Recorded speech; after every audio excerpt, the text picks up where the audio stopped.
Jasmine is 23. She works at a clothing store in Phoenix, Arizona. She's standing in line at a coffee shop scrolling on her phone, and she sees a pair of shoes she's wanted for weeks. It costs just $72, but she doesn't have $72 free in her account right now. But at checkout, there's a button that says, Pay in 4. $18 today, $18 in 2 weeks, $18 in 4 weeks, $18 in 6 weeks. Most pay in 4 plans don't charge interest if you pay on time. Now, the $18 feels like nothing, so she taps it. That's it. That's the whole decision.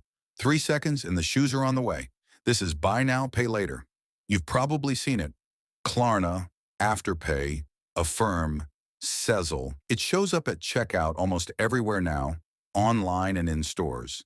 And on its own, that one purchase is totally fine. $18 is nothing. The problem isn't the first one. Let's look at Jasmine's phone 3 months later. The shoes, $72 paid in 4.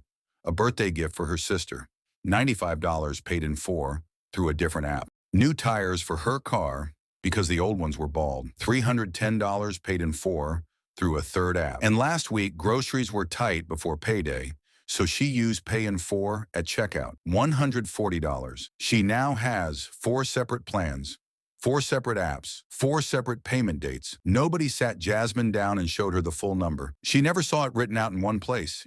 Each purchase felt small and separate, because that's exactly how the apps are built to feel. But added up, and Jasmine owes $617 spread across 4 different companies, with payments landing on different days almost every single week. Another reason this happens is that each company usually sees only its own plan. One company sees the shoes, another sees the birthday gift, another sees the tires. Nobody is showing Jasmine the full picture in one place. She didn't borrow $617 on purpose. She borrowed $18 at a time, 4 separate times, and never once saw the total. On a Thursday, 3 of Jasmine's payments land on the exact same day. Nobody planned it that way.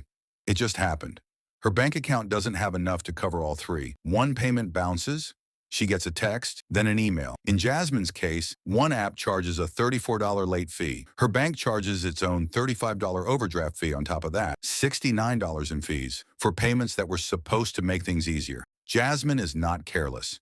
She is not bad with money. She just never had the full picture, and that's one reason this kind of debt can become a problem without people noticing. There's a phrase some economists and researchers use for what happened to Jasmine. They call it phantom debt. Phantom means something that's there, but you can't fully see it. The debt is real, the money is owed, but because it's spread across different places, it can be hard to see all of it at once. When you use a credit card, that debt shows up on your credit report. You can check one app, one number, and see exactly what you owe. But buy now, pay later doesn't always work that way. Some plans show up on credit reports and some don't. But even when they do, people often don't see all their plans together in one place. Each one lives inside its own separate app. So the debt is real, the money is owed, but there's no single place where you, your bank, or anyone else can easily see the full total. That's why it's called phantom debt. It's invisible until payment day, and then it's very, very real. Even researchers at Federal Reserve have studied this exact problem, because it can make it harder to see how much debt people actually owe across different apps and companies, not just one person's wallet. The researchers who study debt have had trouble seeing the full picture. Imagine how hard it is for one person juggling 4 apps on their phone. And to be fair, buy now, pay later is not always bad. Sometimes it helps people spread out a necessary purchase. The problem starts when the payments pile up faster than people realize. This is the part that is not your fault. It's just how the brain works. There's a feeling researchers call the pain of paying. Handing over money, even by tapping a card, creates a small, uncomfortable feeling in your brain. It's tiny, but it's real. And it's one of the things that normally makes you pause before spending. Paying $72 all at once creates one clear moment of that discomfort. Your brain notices it. It might even make you think twice.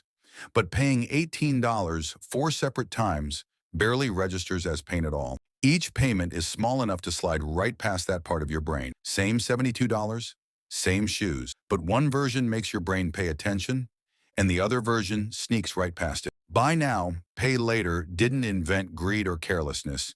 It found the exact gap in how human brains notice spending and built a checkout button around it. Jasmine's story is not rare. It's becoming the normal everyday among people.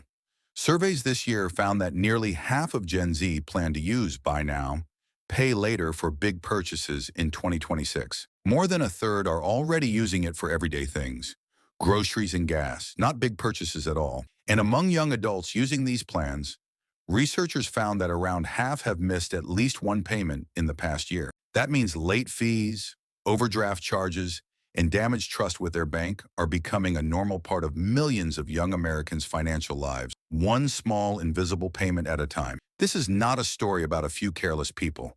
It's a story about a payment system that was built to feel painless, used by millions of people who were never shown the full picture. So how do you use these apps without falling into the trap? You don't need to swear them off forever. You just need to make the invisible debt visible. I call this the one list rule. Here's how it works. Before you say yes to any new buy now, pay later plan, you open one single note on your phone. Just one, not 4 different apps. On that note, you write down every buy now, pay later plan you currently have open, no matter which app it's through, the amount left, the dates each payment is due. Then you add it all up into one single number. If someone asked you right now how much you still owe across all your buy now, pay later plans, and you couldn't answer it, that's the warning sign. If you don't know that number, that's phantom debt building quietly in the background. Only after you see the real total do you decide if a new plan makes sense. Most of the time, seeing the real number is enough to make you pause. Sometimes you'll still go ahead, but now it's a decision, not an accident. One list, one number, every single time. That's the whole rule. 2 months after the overdraft fees, Jasmine has a note saved on her phone called Money Owed. Every time a checkout screen offers her pay in 4, she opens that note first. She adds up what's already there before she adds anything new. Last week, she was at checkout for a jacket, $64, and almost tapped pay in 4 out of habit. She opened the note instead, $210 already sitting there from 2 other plans. She closed the app and bought nothing that day. It wasn't a big dramatic moment. She just saw the real number before the decision instead of after. That's the entire difference between Jasmine 3 months ago and Jasmine now. Not more money, just one number she finally lets herself see. This should be your move tonight. Open your phone. Check every buy now, pay later app you have. Klarna, Afterpay, Affirm, Sezzle, any of them. Write down every plan that's still open and add up the total in one place. If that number surprises you, you've just found your own phantom debt. You don't have to delete the apps. You just have to stop letting the total stay invisible. If this helped, hit subscribe and drop a comment with your total, even just the first digit. I'll know you actually checked. See you in the next one.